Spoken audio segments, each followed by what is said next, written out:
중국 경제가 계속 어려운 가운데로 빠져들고 있고 지금으로서는 이 난국을 극복해 나가기가 쉽지 않다. 이런 계속되는 지적에도 불구하고 중국 경제의 전망은 매우 밝다 그러면서 소위 광명론을 펼쳐왔던 시진핑 주석이 결국 중국 경제가 사실 여러 어려움과 문제에 봉착해 있다. 이렇게 시인해서 그 배경에 눈길이 쏠리고 있습니다. 이런 가운데 후난성에서는 시진핑 파면을 외치는 시위까지 벌어져서 중국이 발칵 뒤집혔습니다. 중국에서 도대체 무슨 일이 벌어지고 있는지 Y타임스가 추적해 봤습니다. 지금 시작합니다.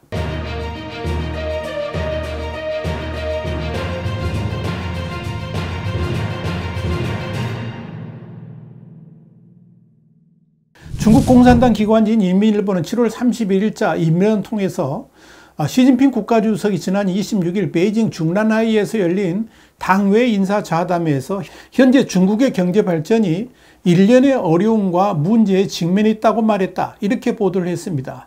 시진핑 주석이 이런 발언은 그동안의 서방 진영에서 경제의 위기론이 제기될 때마다 그런 주장을 강력 부인해 오면서 경제 광명론으로 맞서왔던 것과는 완전히 다른 기조인데요.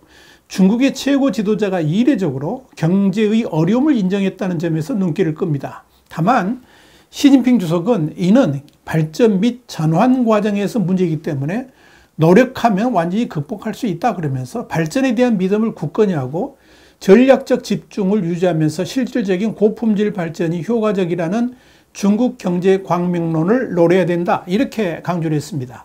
이날 좌담회는 공산당 20개 중앙위원회 제3차 전체회, 그러니까 3중전의 이후에 현지 경제 상황과 하반기 경제 사업에 대한 당외 인사들의 의견과 건의사항을 듣기 위해서 마련됐고, 리창 국무원 총리와 왕우링 전국인민정치협상회의 주석, 그리고 차이치 당 중앙서기처 서기, 딩쉐상 국무원 부총리도 참석을 했습니다. 시 주석은 지난 21일에도 3중전의 결과물을 소개하면서 100년 동안에 볼 수 없었던 세계의 중대한 변화가 가속화해서 지역적 갈등과 혼란 상황이 빈번한 가운데 중국 국가 발전이 전략적 기회와 위험, 도전이 공존하고 불확실하고 예상하기 어려운 요소가 늘어나는 시대로 접어들었다 그러면서 각종 블랙스완, 그러니까 검은 백조와 회색 코뿔소 사건이 수시로 발생할 수 있다. 이런 경고도 한 바가 있습니다. 여기서 블랙스완이라는 것은 발생할 확률은 매우 낮지만 일단 일어나면 큰 충격을 주는 위험을 말하는 것이고,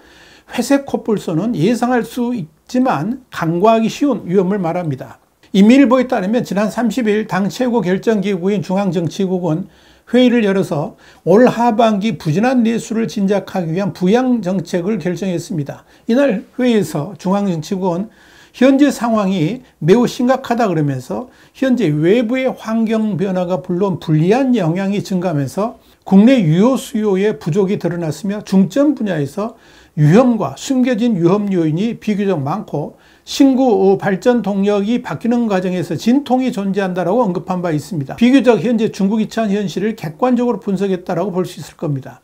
이런 진단을 바탕으로 중앙정치국은 하반기에 소비를 진작하고 높은 수준의 대외 개방을 추진하며 신흥산업에서 업종별로 내부의 과도한 악성 경쟁을 방지하라고 지시했습니다. 또한 거시정책은 지속해서 힘을 쓰고 더욱 힘을 보태야 된다 그러면서 특수채권의 발행과 사용 진도를 서두르고 초장기 특별국채를 잘 사용하라 이렇게 강조했습니다. 시진핑 주석의 경제 위기론도 이런 중앙정치국이 진단했던 경제 상황의 연장선상에서 나온 것으로 보입니다. 아무리 시진핑 주석을 포함한 중국 공산당 지도부가 경제 광명론을 이야기해도 중국의 14억 인민들이 현재 현실에서 느끼는 경제 상황과 엇갈린다면 오히려 인민들의 분노를 불러오면서 사회 혼란으로 이어질 수도 있음을 깨닫고 차라리 지금의 어려움을 인정하는 쪽으로 방향을 잡은 것이 아닌가 이렇게 보입니다.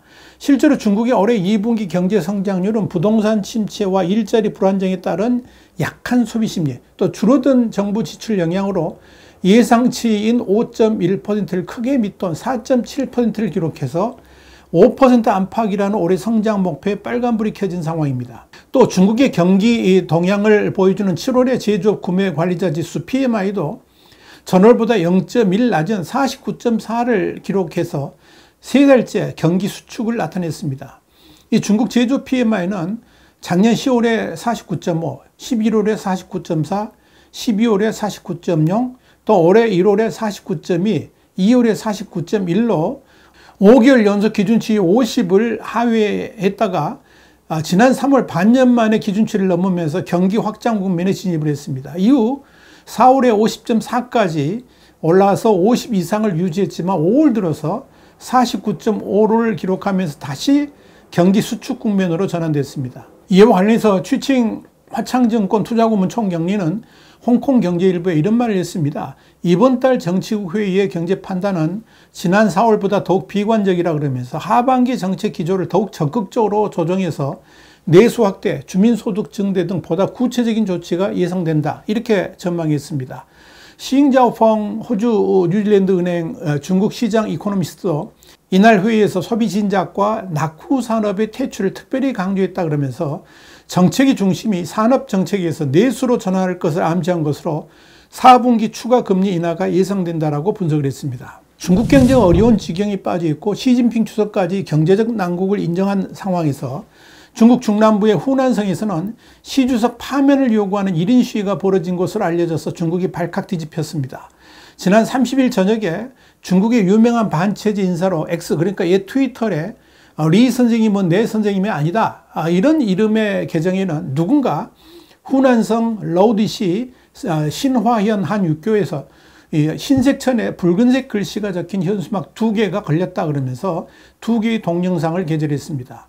이를 살펴보면 한쪽에 걸린 현수막에는 특권 대신 평등을, 통제 대신 자유를, 거짓말 대신 존엄성을, 문화혁명 대신 개혁을, 지도자 대신 투표를, 노예 대신 시민을 원한다, 이런 문구가 적혀 있습니다. 이 영상은 15초 분량이었습니다. 반대편에 걸린 현수막에는 파업과 수업 거부를 통해서 독재자이자 나라의 역적 시진핑을 파면하자, 통제에 반대한다, 이런 문구가 담겼습니다. 이 영상은 11초 분량이었습니다. 2개 영상에서는 현수막이 걸린 육교 주변에서 자유를 원하고 민주를 원하고 선거를 원한다, 파업과 수업 거부를 통해 독재자이자 나라의 역적 시진핑을 파면하자, 이런 내용이 담긴 음성이 반복적으로 등장을 합니다.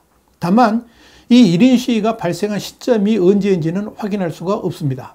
이와 관련해서 대만중앙통신은 스피커에서 흘러나온 구호가 미리 녹음된 내용인지 현장에서 누군가가 직접 발언한 것인지는 확실치 않다 그러면서 영상에는 육교 아래로 차량이 지나가고 길가에 있던 사람들이 육교 쪽을 살펴보는 장면도 잡혔지만 육교 위를 지나는 사람은 보이지 않았다라고 전했습니다. 통신은 이어서 아직 중국 당국의 공식 반응이나 현수막 시위 이후에 달라진 상황에 대해서는 알려진 바가 없다, 이렇게 덧붙였습니다. 또한 대만 자유시보는 이번 시위가 시주석 3년임을 확정했던 20차 공산당 당대회를 앞둔 22년 10월 13일 수퉁차오에서 벌어진 현수막 시위와 비슷하다라고 지적을 했습니다. 당시 중국의 물리학자인 펑리파는 수퉁차오 난간에 핵산, 그러니까 PCR이 아니라 밥이 필요하다, 시진핑을 파면하자, 이런 구호가 담긴 현수막들을 내걸고 주변의 시선을 끌기 위해서 불도 피웠다가 경찰에 체포됐습니다. 하지만 이 시위는 그해 말 이 상하이 대학가를 중심으로 시작해서 전국적으로 번진 반정부 시위인 백지 시위를 촉발했다, 이런 평가를 받습니다. 이번 역적 시진핑 현수막 시위를 알린 리 선생님은 내 선생님이 아니다 하는 이 X기정 역시 중국 내 반정부 시위 현장을 알려온 대표적인 인사로 7월 31일 현재 165만 팔로워를 보유하고 있습니다. 그러니까 반체제 소식을 전하는 대표적 메신저로 알려져 있다, 이렇게 보시면 됩니다. 그는 지난 2022년 백지 시위 현장 영상과 사진을 실시간으로 전하면서 유명해졌습니다. 자유시보는 최근 중국 경제가 부진하고 자연재해가 빈번하게 발생하는 가운데 중국 공산당은 언론 자유와 같은 기본 인권을 엄격하게 억압하고 있다 그러면서 이번 영상은 중국인들이 감히 분노의 소리를 낼 수 없게 만든 가운데 공개됐다, 이렇게 전했습니다. 화이트하우스 국제정세 분석의 주북이었습니다. 감사합니다.